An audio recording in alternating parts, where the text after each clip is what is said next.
बहुत समय पहले हिरण्यकश्यप नाम के राक्षस ने ब्रह्मदेव की तपस्या करके अमर होने का वरदान मांगा। जब ब्रह्मदेव ने अमरता का वरदान देने से मना कर दिया तो उसने मांगा कि उसे संसार में कोई भी जीव जंतु, राक्षस, देवी देवता या मनुष्य न मार पाए। साथ ही न वो दिन में मरे और न ही रात के समय, न तो पृथ्वी पर मरे और न ही आकाश में, न तो घर के अंदर न ही बाहर, और न ही अस्त्र से और न ही शस्त्र से।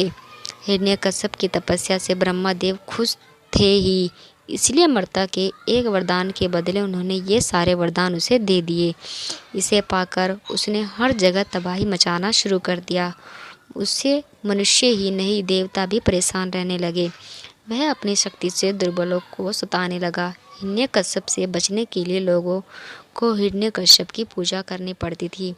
भगवान की जगह जो हिरण्यकश्यप की पूजा करता वह उसे छोड़ देता और उसे भगवान मानने से मना करता, उसे मरवा देता या अन्य सजा देता।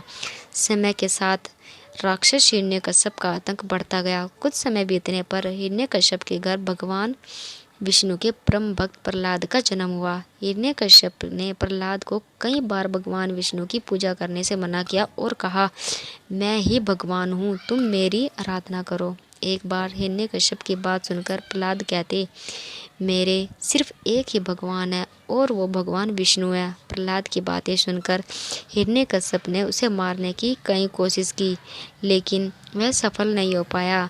भगवान विष्णु अपनी शक्ति से हर बार हिरण्यकश्यप के सारे प्रयास विफल कर देते। एक दिन हिरण्यकश्यप के घर उसकी बहन होलिका आई। होलिका को आग में न जलने का वरदान प्राप्त था। उसके पास एक कंबल था जिसे लपेटकर यदि वह आग में चली जाए तो आग उसे नहीं जला सकती थी। हिरण्यकश्यप को अपने बेटे से परेशान देखकर होलिका ने कहा, भैया, मैं अपनी गोद में प्रहलाद को लेकर आग में बैठ जाऊंगी, जिससे वह जल जाएगा और आपकी परेशानी खत्म हो जाएगी। हिरण्यकश्यप ने इस योजना के लिए हामी भर दी। उसके बाद होलिका अपनी गोद में प्रहलाद को बैठाकर आग में बैठ गई। उसी वक्त भगवान की कृपा से होलिका का कंबल प्रहलाद के ऊपर आ गया और होलिका जलकर खाक हो गई।